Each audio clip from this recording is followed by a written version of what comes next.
চাই যে এখন অবিলম্বে বর্তমানে এই স্থানীয় সরকার মন্ত্রণালয়কে আমার শপথ গ্রহণের জন্য অবিলম্বে পদক্ষেপ নিতে হবে।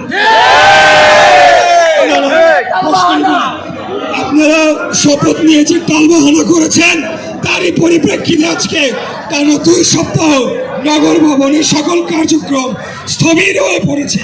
এটি করার কোনো এখতিয়ার আপনাদের নাই। নির্বাচন কমিশন কর্তৃক গ্যাজেট ঘোষণার পরপর আপনাদের উচিত ছিল আমার শপথ গ্রহণের অনুষ্ঠান সম্পন্ন। আপনারা যেহেতু এটা করেন নাই, এখন সর্বোচ্চ আদালতের মাধ্যমে এই নির্দেশনাটা আপনাদের উপর এমনিতেই বর্তায় যে আপনারা যত দ্রুত সম্ভব শপথ গ্রহণের অনুষ্ঠান সম্পন্ন করবেন, অন্যথায় আপনাদের বিরুদ্ধে সর্বোচ্চ আদালতের অবমাননার শামিল সেই অভিযোগ চলে আসবে। তো প্রিয় নেতৃবৃন্দ, আর কোনো বক্তব্য এখন আমরা দিব না। আমাদের দাবি একটাই, সর্বোচ্চ আদালত কর্তৃক নির্দেশিত হয়ে যে রায় আমাদের পক্ষে এসেছে সেটির অবিলম্বে কার্যকর করতে হবে, অবিলম্বে বাস্তবায়ন করতে হবে।